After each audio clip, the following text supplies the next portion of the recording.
नमस्कार, मी प्रतिभा चंद्रन आणि तुम्ही बघत आहात नवराष्ट्राचा विशेष कार्यक्रम centre point with doctor Uday Nirgudkar. आज आपण जो विषय चर्चिणार आहोत, तो विषय अत्यंत महत्वाचा आहे. हा विषय देशाच्या सुरक्षेच्या दृष्टीने महत्वाचा आहे. हा विषय एकंदरच धर्मांतर जे मोठ्या प्रमाणावर होतं त्या दृष्टीने सुद्धा महत्वाचा आहे. केंद्र सरकारने गेले काही वर्ष FCRA म्हणजे परदेशातून जो NGOज मध्ये किंवा सिव्हिल सोसायटीज मध्ये पैसा गुंतवला जातो त्याचे जे नियम आहेत ते जवळपास 2014 पासून थोडे थोडे थोडे बदलायला सुरुवात केली. त्यामध्ये पारदर्शकता आणायला सुरुवात केली. पण जो नुकताच घेतलेला निर्णय आहे त्याने तर या सगळ्यांचं धाबं दणाणावं अशी परिस्थिती आहे. याला कारण हे नियम अतिशय कडक केलेले आहेत, कठोर केलेले आहेत आणि त्यामुळे कोणाकोणावर निर्बंध येणार आहेत, त्याचे परिणाम नेमके काय होणार आहेत आणि किती अशा संस्था आहेत, किती अशा संघटना आहेत की ज्यांचे FCRA लायसन्स जे आहेत ते रद्द करण्यात आलेले आहेत. या सगळ्यांवर चर्चा आज आपण निरगुडकर सरांसोबत करणार आहोत. सर, पहिल्यांदा एकतर सरकारनी नियम हे थोडे थोडे बदलायला सुरुवात केली होती, पण आता जो 2 ते 3 दिवसापूर्वी केलेला बदल आहे तो अतिशय कठोर निर्बंध घालणारा आहे आणि या प्रत्येक संस्थांना खूप अशा नियमांच्या चौकटीमध्ये काम करायला लागणार आहे. एक लक्षात घ्या की आपल्याकडे सार्वजनिक संस्थांचं खूप मोठ्या प्रमाणात जाळ आहे. विशेषतः महाराष्ट्र जर म्हटला तर महात्मा गांधींनी स्वातंत्र्यपूर्व काळामध्ये असे उद्गार काढले होते की महाराष्ट्र हे संस्थांचा आगार आणि कार्यकर्त्यांचं मोहोळ आहे. आणि या सार्वजनिक संस्था अनेक क्षेत्रात काम करतात. शिक्षण क्षेत्रात, सामाजिक क्षेत्रात, सांस्कृतिक क्षेत्रात, आरोग्य क्षेत्रात अशा काम करत असतात. आता स्वातंत्र्यापूर्वीचा भारलेला काळ जो होता ना, ज्यात त्या संस्था काम करायच्या, देशासाठी काम करायच्या, तो काळ केव्हाच मागे. सार्वजनिक संस्था काढून स्वतःच्या कुटुंबाची धन हा एक भाग आणि स्वतःच्या सत्तेचं सोपान, सत्तेकडे जाण्याचा एक मार्ग म्हणून या सिव्हिल सोसायटी मुवमेंट किंवा NGOची आपल्याकडे स्थापना करण्यात आली. आणि मग सत्ता निर्मिती करतात, त्या सत्ता प्राप्ती करतात, त्याचा दुरुपयोग हे सर्रास दिसायला लागलं. अशा लाखो संस्था आपल्या देशामध्ये निघाल्या. पूर्वी त्यांच्यावर कोणत्याही प्रकारचे बंधनं नव्हती आणि त्यांना सर्वथैव मोकळं रान देणं हे चूकच होतं. याचं कारण त्यांना फॉरेन फंडिंग मिळायचं आणि त्या फंडिंगचा कुठलाही हिशोब नाही. ते कशाकरता दिले जातात याकरता काही त्याच्यावर नियंत्रण नाही. कशाकरता वापरले जातात प्रत्यक्षात यावर काही नियंत्रण नाही. त्यामुळे या संस्थांच्या आडून मोठ्या प्रमाणात धर्मांतराचं कार्य, धार्मिक काही गोष्टी करण्याचं कार्य, देशविघातक कारवाया हे सगळं चालू होतं. आणि एक प्रकारे या देशाबाहेरील शक्तींना या देशाच्या विरोधात काम करण्याकरता म्हणून एक जो स्लीपर सेल लागतो, तो स्लीपर सेल पुरवायचं काम या संस्था करत होत्या. आणि अनेकदा असं होत होतं की देणगी एका संस्थेला मिळते आणि ती संस्था पुढे ती फॉरवर्ड करते आणखीन दुसऱ्या संस्थेला आणि मग ती संस्था विविध प्रकारच्या ऍक्टिव्हिटीज करते आणि हे अनेक दशकं आपल्याकडे चालू होतं. आणि त्याच्यामुळे या देशातली काय अंतर्गत सुरक्षा धोक्यात आलेली होती आणि तसे अनेक प्रसंग आपण घडलेले पाहिलेले होते. विशेषतः धर्मांतर आणि अतिरेकी कारवाई याच्यामध्ये याचा एक ट्रेस या सरकारला लावता आला. मग त्याची जी फॉरेन फंडिंग आहे, त्या फॉरेन फंडिंगची लिकेज आपल्याकडे त्याचं जे रस्ता आहे तो रस्ता पण लक्षात आला. आणि मग लक्षात आलं की याला जर पायबंद बसवायचा असेल तर एकच गोष्ट करावी लागेल आणि ती म्हणजे फॉरेन फंडिंग घेणाऱ्या संस्थांवर आपल्याला कठोर अशा प्रकारचे निर्बंध लादावे लागतील. आता हे निर्बंध एकतर्फी असून चालणारे का? तर नाही. तर हे सगळे निर्बंध कायद्याच्या चौकटीत बसणारे आपल्याला करावे लागतील. आणि मग त्याकरता अत्यंत काळजीपूर्वक मोदी सरकारने आणि विशेषतः होम मिनिस्ट्री म्हणजेच गृह खात्याने, अमित शहानी यावर एक विशेष टास्क फोर्स नियुक्त करून या सगळ्या अशा लाखो संस्थांची जी डे टू डे ऑपरेशन्स आहेत, ती डे टू डे ऑपरेशन्स अतिशय बारकाईनं तपासायला सुरुवात केली. त्यांना मिळणारं फंडिंग नेमकं कोणाचं आहे, कशा करता आहे, त्या फंडिंगच्या आडून काय काय ऍक्टिव्हिटीज चालतात, याचे की फंक्शनरीज कोण आहेत, महत्वाची पदं भूषणारी माणसं कोण आहेत, त्यांचे बायोडाटा काय आहेत, इतर वेळी ते काय करतात. आणि या सगळ्यानंतर त्यांच्या असं लक्षात आलं की याच्यावर जोपर्यंत आपण कडक निर्बंध आणत नाही तोपर्यंत या देशात एक समांतर पॅरलल अशी एक व्यवस्था सुरू आहे. ती व्यवस्था इथल्या तरुणांना भडकवते.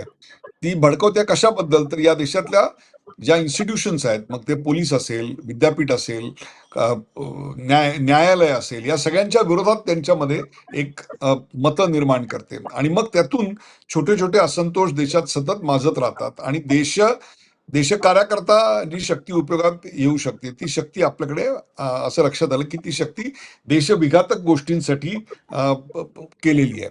मग या संस्था ज्या स्थापन झाल्या त्याची स्थापनेचा उद्देश जर तुम्ही पाहिलात तर तुम्ही याला काही चॅलेंज करू शकत नाही. अतिशय नोबल उद्देश आहे, परंतु प्रत्यक्षात कारवाया मात्र वेगवेगळ्या होत होत्या. म्हणून प्रत्यक्ष संस्थेचा उद्देश आणि त्याची कार्यवाही याच्यामध्ये काही लिंकेज असावं आणि त्याचा एक रिपोर्ट दरवर्षी सादर केला जावा आणि तो रिपोर्ट आपल्याकडे यावा. म्हणून 105 गोष्टीत अशा यांचं वर्गीकरण करण्याकरता म्हणून नुकतीच एक अमेंडमेंट, दुरुस्ती अशा प्रकारची या कायद्यामध्ये करण्यात आली. खरं तर हा कायदा कधी आला तर आणीबाणीच्या नंतर पहिल्यांदा फॉरेन फंडिंगच्या संदर्भातला आपल्याकडे कायदा आला.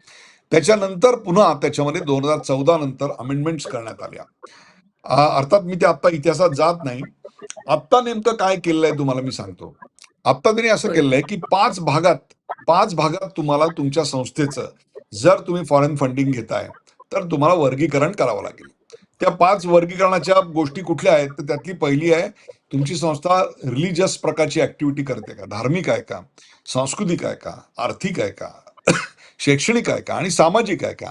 एखादी संस्था आता तुम्ही म्हणाल की ती धार्मिकही काम करते आणि शिक्षणाचंही काम करते, so they can have 2 classifications, no worries. पण जे आहे ते तुम्हाला स्पष्ट करावं लागेल. आता पुन्हा धार्मिक वर्गीकरणाअंतर्गत त्यांनी 16 उपवर्गीकरणं केलेली आहेत आणि त्याच्यामध्ये स्ट्रिक्टली नाही कशाला आहे तर धर्मांतर किंवा धर्मविषयक अशा प्रकारच्या शिक्षणाची गोष्टी ज्या आहेत त्या आपल्याकडे पूर्णपणे त्यांनी काढून टाकल्या आहेत. त्याची परवानगी तुम्हाला मिळणं शक्य नाहीये. आता परदेशातून जे आर्थिक देणग्या घेऊन अशा प्रकारच्या ऍक्टिव्हिटीज चालवतात त्यांच्यावर हा जोरदार बडगा एक प्रकारे त्यांनी उच्चारलेला आहे. आणि मग ज्या करता ते डोनेशन दिलंय, समजा एक अमुक एक ऍक्टिव्हिटी करता डोनेशन आहे, परंतु ते भलतंच जर वापरलं गेलं असं लक्षात आलं तर त्याची जोरदार पेनल्टी आहे आणि त्याच्याकरता त्या संस्थेचे पदाधिकारी आहेत त्यांना रिस्पॉन्सिबल धरलेलं आहे. एवढंच काय तर त्याच्यात जर काही आर्थिक घोटाळा झाला किंवा आर्थिक अफरातफर पण नाही म्हणणार मी, पण गोष्टी ए करता घेतल्या आणि बी करता वापरल्या असं जरी लक्षात आलं तरी त्या संस्थेचा जो सनदी लेखापाल आहे, चार्टर्ड अकाउंटंट आहे, त्याला पण त्याच्यात जबाबदार धरलेला आहे.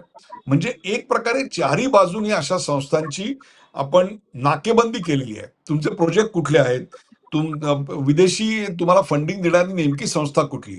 मग अशा वेळी काय करतात की आम्हाला मिळवून देणारी संस्था एक काहीतरी ज्याला आपण फेस व्हॅल्यू अशी एक संस्था असते, पण त्या संस्थेला ज्यांच्याकडनं पैसे मिळतात ती संस्था वेगळीच असते आणि त्या संस्थेमध्ये गुंतवणूक केलेले आणखी वेगळे असतात. म्हणजे ज्यांचा उद्देश असतो ते डायरेक्ट पैसे देत नाहीत, ते त्याकरता अशी एक चेन उभी करतात की जेणेकरून मूळ डोनर आणि त्याचा हेतू जो आहे तो हेतू पटकन कोणाच्या लक्षात येऊ नये आणि तो हळूहळू मग त्याची अंमलबजावणी आपल्याकडे करायला सुरुवात होते आणि त्याच्यातून या देशामध्ये अराजक माजतं असं आपल्याला लक्षात आलं आणि म्हणून मग त्याच्यावर सरकारने अंतर्गत सुरक्षेचा प्रश्न म्हणून एक प्रकारे प्रचंड बडगा आणि तो अतिशय बरोबर आहे असं माझं मत आहे. अगदी बरोबर सर. आणखी महत्वाची गोष्ट म्हणजे आता कुठल्याही संस्थेला यापुढे बँकेचं खातं कुठल्याही बँकेत काढून चालणार नाही. दिल्लीमधल्या स्टेट बँकेच्या निर्धारित शाखेमध्येच हे बँक खातं उघडावं लागेल.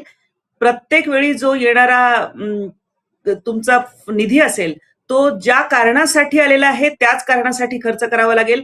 त्यासाठी एक ऍडमिनिस्ट्रेटिव्ह कॉस्टच्या नावाखाली बराच पैसा इकडे तिकडे जाण्याची शक्यता होती, त्यावर निर्बंध आलेले आहेत की 20%च म्हणजे जेवढा निधी मिळालेला आहे त्याचा 20% हाच तुमचा प्रशासनिक खर्च किंवा ऍडमिनिस्ट्रेटिव्ह कॉस्ट ज्याला म्हणता येईल ती असणार आहे.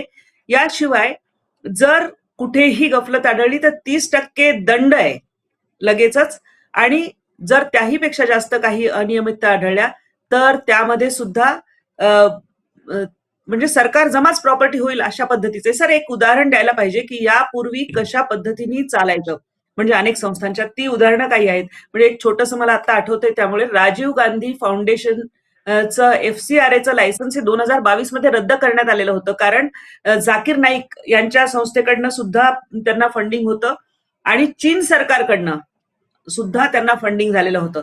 त्यानंतर म्हणजे राजीव गांधी फाउंडेशन सुरू आहे, परंतु त्यांचं एफसीआरएचं जे लायसन्स आहे, परवाना जो आहे तो रद्द करण्यात आलेला आहे.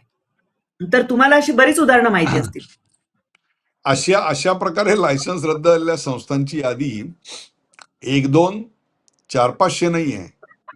गेल्या 5 वर्षामध्ये अशा प्रकारे कायदे कडक केल्यानंतर 20,000 संस्थांची यादी रद्द झालेली आहे. आणि त्याचे जे नियम केलेले आहेत, 2026ची आत्ताची अमेंडमेंट आलेली आहे की तुम्हाला ते दरवर्षी रिन्यू करावं लागतं. आणि ते तुम्ही रिन्यू केलं नाहीत तर ऑटोमॅटिकली तुमच्या संस्थेत त्या अकाउंटला जमा होणारा जो पैसा आहे तो सरकारकडे वर्ग होणार आहे. आणि तुमच्या ज्या प्रॉपर्टीज आहेत त्या सुद्धा सरकार अटॅच करू शकतं आणि त्या स्वतःकडे घेऊ शकतं. जर कोणी सांगितलं की आता तुम्हाला या कडक असे कायदा कानून आहेत, आम्हाला नाही चालवता येत संस्था, धन्यवाद, ठीक आहे, नका करू. पण तेच ती संस्थेची प्रॉपर्टी दुसऱ्या संस्थेला देऊन, दान करून, विकून असं तुम्हाला काही करता येत नाही. ती सरकार दरबारी जमा करावी लागते.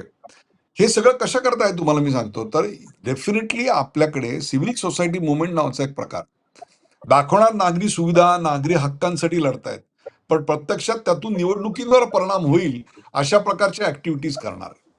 आणि हे सगळं हे सर्रास आपल्याकडे असे आंदोलनजीवी निर्माण झाले. मला सांगा, किसान आंदोलन जे झालं त्याची मागणी काय होती?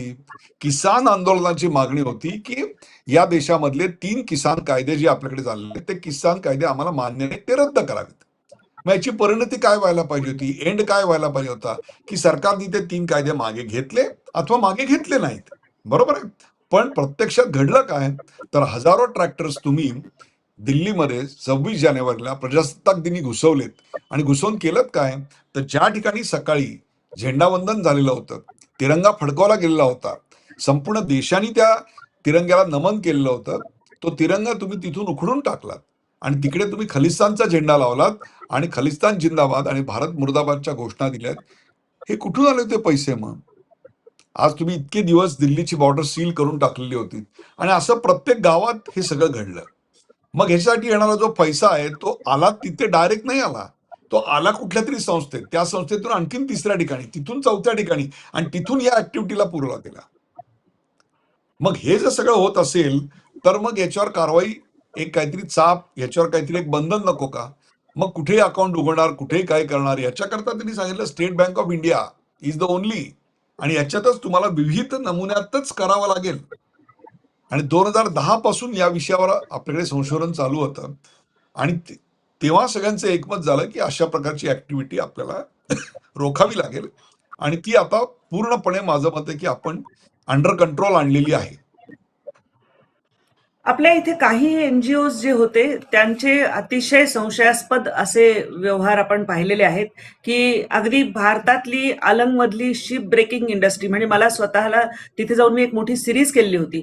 तर क्लेमेन्स्यू म्हणून जे जहाज येणार होतं त्याला तिथे अडवलं गेलं, कारण नंतर असं उघडकीस आलं की एक मोठा घाट होता त्यामागे घातलेला, की ती इंडस्ट्री भारतामधून हलवायची. कारण जे ऍस्बेस्टॉस वगैरे याचं कारण जे होतं टॉक्सिसिटीचं, तर तेवढं पोलाद जर भारतामध्ये निर्माण करायचं ठरवलं तर जास्त प्रदूषण होतं. हे सगळं अगदी सायंटिफिक दृष्ट्या प्रूव्ह झालेलं आहे. म्हणजे या पद्धतीने चेहरे समोर करायचे. बिल गेट्स फाउंडेशनच्या वतीने अनेक आपल्या इथल्या ठिकाणी देणग्या दिल्या जायच्या, परंतु त्यांचं किती सगळं तपासणी त्यांची किती व्हायची, किती पद्धतीने त्यांच्यावर निरीक्षण ठेवलं जायचं, त्या किंवा ज्या त्या त्या दरासाठी दिलं जातं त्या देणग्यांमागचे हेतू, त्या देणग्यांमागचे हेतू नेमके काय होते? मग दाखवणार तुम्ही मानवतावादी चेहरा, परंतु प्रत्यक्षात काय करणार? आता बघा तुम्ही, युक्रेनमध्ये रशिया युद्ध सुरू झालं, युक्रेन रशिया, आणि युक्रेन हे तर गव्हाचं कोठार आहे. आता युक्रेनमध्ये सर्वात जास्त लँड होल्डिंग हे अमेरिकेतल्या एनजीओचं आहे आणि त्यांनी जवळपास तिथे 70-80% गव्हाची शेती ही आपल्याकडे गहाण ठेवून घेतलेली आहे. म्हणजेच अन्नावर त्यांनी कंट्रोल मिळवला. अमेरिका नेहमी 3 गोष्टींवर कंट्रोल करते. अमेरिकेतली डीप स्टेट, एक तर ती अन्नावर कंट्रोल करते, दुसरं ते फायनान्सवर कंट्रोल करतात, आणि तिसरं ते तुमच्या माहितीच्या स्रोतावर कंट्रोल करतात. आणि तुमच्या देशामध्ये बेदिली माजवण्याकरता म्हणून काही असे एजंट पेरले जातात आणि ते पेरलेले एजंट तुमच्या देशामध्ये अराजक माजतात. जसं त्यांनी मोहम्मद युनुसला प्लॅन केला होता, त्याला मोठं अवॉर्ड दिलं गेलं. त्या अवॉर्ड नंतर त्याच्याविषयी एक झळाळी निर्माण झाली. ग्रामीण बँकेमध्ये त्यांनी प्रचंड मोठं काम केलं असं सांगण्यात आलं. प्रत्यक्षात ग्रामीण बँकेचा तुम्ही कारभार पाहिलात बांगलादेशातला, तर ते 16 ते 18% व्याज लावतात. मग याच्यापेक्षा आमच्या इथल्या अल्पबचत गटांचं, महिला अल्पबचत गटांचं काम कित्येक पटीने चांगलं आहे. पण त्याला कधीच कुठला अवॉर्ड मिळणार नाही. मग हे मिळालं कोणाला? मोहम्मद युनुसला. कशा करता मिळालं? तर बांगलादेशमधल्या ग्रामीण बँकेतल्या कामाबद्दल. कधी मिळालं? 2006ला मिळालं. मग त्याच्यानंतर त्यांनी ग्रामीण बँकेत काय काम केलं? त्यांनी काही काम केलं नाही. त्यानंतर ही व्यक्ती ग्रामीण बँकेत पाऊलही ठेवलेलं नाही त्यांनी. कुठल्याही ऍक्टिव्हिटी सहभाग नाही. आता ही जी मिळालेली झळाळी होती, हे जे सिंहासन होतं, त्याचा वापर करून त्यांनी राजकीय संपूर्ण ऍक्टिव्हिटीमध्ये आपापले हस्तक नेमाला सुरुवात केली आणि संपूर्ण व्यवस्था पुढच्या 10-15 वर्षात खिळखिळी करून टाकली. आणि ते एकदा ओके सिग्नल आला की त्याच्यानंतर बांगलादेशमध्ये काय घडवलं ते आपण पाहिलं. ही जी सिव्हिल सोसायटी मुवमेंट आहे आणि त्याचं फंडिंग आहे, त्याच्यावर जर कंट्रोल नाही ठेवला तर काय होतं हे आपल्याला बांगलादेशमध्ये पाहायला मिळालं, श्रीलंकेत पाहायला मिळालं, आपल्याला नेपाळमध्ये पाहायला मिळालं, आपल्याला त्याच्या आधी म्यानमारमध्ये पाहायला मिळालं, त्याच्या आधी आपल्याला युक्रेनमध्ये पाहायला मिळालं की तिकडे झेलेन्स्कीला बसवलं गेलं आणि त्याच्याकरता सिव्हिल सोसायटी मुवमेंटच्या माध्यमातून त्यांना सपोर्ट केला गेला. मग कुठे ऑरेंज रेव्होल्युशन, कुठे येलो रेव्होल्युशन, कुठे रोज रेव्होल्युशन. मग आपल्याकडे व्हाईट रेव्होल्युशन तर कोणी व्हाईट टी शर्ट घालून करत नाही यांना, अशी शंका यायला लागणे इतपत परिस्थिती आपल्याकडे चिघळू शकते, बिघडू शकते. म्हणून त्यावर जर नियंत्रण परदेशातून येणाऱ्या पैशावर ठेवायचं असेल तर मग त्यावर कारवाई केली गेलीच पाहिजे. आणि विशेषतः चर्च आणि मशिदींना मिळणाऱ्या ज्या देणग्या आहेत, तुम्ही असे अनेक गावं मी सांगू शकतो. तुम्ही जर मँगलोर एअरपोर्टला उतरलात आणि मणिपालला गेला तर मँगलोर ते मणिपाल हा जो प्रवास आहे तो प्रवास एक साधारणतः 100 किलोमीटरचा वगैरे किंवा त्याच्यापेक्षा थोडा कमी जास्त असेल. गावं छोटी छोटी आहेत, 25,000ची गावं, 15,000ची गावं. त्या गावामध्ये 5,000 लोक, 7,000 लोक, 8,000 लोक बसतील अशा मशिदी उभ्या राहिल्या आहेत. कुठून आले हे पैसे? तो म्हणतो, "वो विदेश से आया." कैसा आया विदेश से आया? ज्या गावात 2,000 मुसलमान नाहीत त्या गावामध्ये 5,000ची मशीद कशी उभी राहते? का उभी राहते? मशीद उभी करण्याला आमचा विरोध नाही, पण त्याचा हेतू नेमका काय आहे? तिथे काय ऍक्टिव्हिटी चालतात? हे सगळं समोर नको का यायला? मग नाहीतर उद्या याच्यामधूनच स्लीपर सेल कार्यरत होतील आणि एक दिवशी गजवा हिंदचं स्वप्न साकार होईल. तसंच मुस्लिम ख्रिश्चन कन्व्हर्जन. मुसलमान एक प्रकारे तुम्हाला धाक दपटशा दाखवून लव्ह जिहाद आणि लँड जिहाद करून तुमच्या जागा बळकवतात, तर ख्रिश्चन सेवा मिशनरीच्या माध्यमातून करतात. मग ह्या मिशनरीजवर, या चर्चेसच्या ऍक्टिव्हिटीवर जर या देशाच्या अंतर्गत सुरक्षेकरता काही बंधनं घातली तर त्याबद्दल एवढा गदारोळ माजायचं कारण काय आहे? हेच आपल्याकडे होत आहे. एनजीओच्या माध्यमातून सर जी वेगळी वेगळी कामं दाखवली जातात किंवा केली जातात त्यामध्ये एक हेतू अर्थातच धर्मांतरणाचा असेल, देशामध्ये अराजक माजवण्याचा असेल, देशामध्ये काही एक गोष्टी आपले स्वतःचे अजेंडे चालवण्याचा असेल, तसा एक आणखी की त्यांचे प्रॉडक्ट्स पुश करण्यासाठीचा पण एक आहे. त्यामध्ये फार्मा इंडस्ट्री मागे नाहीये. म्हणजे मला आठवतं की माध्यम दूत अशी गोंडस शिष्यवृत्ती देऊन विशिष्ट औषधांचं चांगलं ती औषधं कशी आहेत हे सांगण्यासाठी पत्रकारांना फेलोशिप दिली जायची आणि अनेक पत्रकार ते फेलोशिप घ्यायचे. पण ते औषध हे खरंच चांगलं आहे हे पत्रकार कसं ठरवणार? म्हणजे अनेक क्षेत्रांमध्ये वेगवेगळ्या चेहऱ्यांमध्ये कॅमोफ्लाज होऊन ज्याला म्हणता येईल असे फॉरेन फंडिंग हे वेगवेगळे अजेंडे आपले राबवतात. त्यामुळे या कायद्यामध्ये त्यांना कसा कसा चाप बसणार आहे हे एकदा पुन्हा तुम्ही सांगावं असं मला वाटतं. मला असं वाटतं या कायद्यामधली पहिली गोष्ट एक म्हणजे की तुम्हाला जर फॉरेन फंडिंग घ्यायचं असेल तर you have to maintain complete transparency. तुमच्या संस्थेचा हेतू काय आणि त्याचं वर्गीकरण काय हे तुम्हाला स्पष्ट सांगावं लागतं. त्या वर्गीकरणानंतर उपवर्गीकरणाने आणि त्याच्यामध्ये रिलिजियस कन्व्हर्जनला पूर्णपणे आपल्याकडे बंदी घालण्यात आलेली आहे. दुसरी गोष्ट, ज्या ऍक्टिव्हिटी करता पैसे आहेत, ज्या प्रोजेक्ट करता पैसे आहेत ते त्याच करता वापरले जात आहेत याचे पुरावे तुम्हाला द्यायला लागणार आहेत. दरवर्षी तुम्हाला तुमची नोंदणी रिन्यू करावी लागणार आहे. जर तुम्ही ती रिन्यू केली नाहीत आणि संस्था व्हॉलंटरी आम्ही आता बंद करतोय असं सांगितलं तर ती अशी बंद नाही करता येणार आहे. ती आपल्याला सरकार दरबारी जमा होणार आहे आणि जे पैसे तुमच्याकडे येत आहेत ते पैसे नेमकं कोण देत आहे? तर देणारी एक व्यक्ती असते, एक संस्था असते, पण त्या संस्थेच्या मागे दुसरं कोणतरी असतं, त्याच्या मागे तिसरं कोणतरी असतं आणि त्याच्या मागे चौथं कोणतरी असतं आणि ती जी संस्था असते ती मग अतिरेक्यानं वाहिलेली असते, ती देशामध्ये अराजक माजवण्याकरता वाहिलेली असते आणि त्याच्या माध्यमातून मग शेकडो गोष्टी आपल्याकडे केल्या जातात आणि मग त्या जेव्हा ऍक्टिव्हिटी घडतात, देशात देशविघातक कारवाया घडतात, तेव्हा आपल्या लक्षात येतं आणि मग त्याचा जो ट्रेल आहे तो आपल्याकडे काढला जातो. हे सगळं आता बंद होणार आहे. आतापर्यंत याच्यावर प्रचंड मोठ्या प्रमाणात चाप आणलेलेच होते, बंधनं आणलेलीच होती, ती आता आणखीन कडक करण्यात आलेली आहेत. अगदी बरोबर आहे. कारण आता जर एनजीओच्या माध्यमातून परदेशी पैसा यायचा असेल तर आणखी एक नियम पण आहे सर, की परदेशी व्यक्तीकडून म्हणजे पीआयओ आणि जे पीपल ऑफ इंडियन ओरिजिन्स आहेत किंवा एनआरआयज आहेत, तशी व्यक्ती या एनजीओवर असू शकते, परंतु परदेशी व्यक्ती असू शकणार नाही. असे बरेचसे निर्बंध आणि बरेचसे नियम आहेत. जर यामध्ये दोषी आढळलं तर कारवाई काय? ह्याच्यामध्ये पहिले तर पेनल्टी आहे आणि पेनल्टी जबर पेनल्टी आहे आणि त्याच्यानंतर स्टेट त्यांच्यावर खटला होऊ शकतो आणि त्याच्यात तुम्हाला आत टाकलं जाऊ शकतं. आता पूर्वीसारखा राहिलेलं नाहीये की तुम्हाला याच्यात जामीन मिळून तुम्ही पुन्हा त्या ऍक्टिव्हिटीज करायला मोकळ्या व्हाल, अशी तुम्हाला कुठली तरतूद, अशी कुठली मुभा आता उरलेली नाहीये. त्यामुळे या गोष्टी अत्यंत काय म्हणून आपण ज्याला अत्यंत बारकाईनं सरकारनं विचार करून कुठे कुठे ज्या पळवाटा होत्या, लूपहोल्स होती, ती सगळी लूपहोल याच्यातनं बुजवून टाकलेली आहेत. त्यामुळे आता अशा संस्था काढून धर्मांतर करणे, देशविघातक कारवाया करणे, देशातल्या संस्थांबद्दल अप्रिती, हे आता तितकं सोपं राहिलेलं नाहीये. एकंदर आता जर एनजीओच्या नावाखाली परदेशातून निधी घ्यायचा असेल तर त्यासाठीचे निर्बंध अतिशय कडक करण्यात आलेले आहेत. नियमांच्या चौकटीतच बसून तुम्हाला तो निधी घेता येणार आहे आणि जर तो घेतला नाही, म्हणजे तो त्या नियमांच्या कुठेही उल्लंघन झालं तर शिक्षेला पात्र असणार आहे. सध्याच्या घडीला 14,000 अशा संस्था आहेत देशभरामध्ये की ज्यांना एफसीआरएचं लायसन्स आहे त्यांच्याकडे.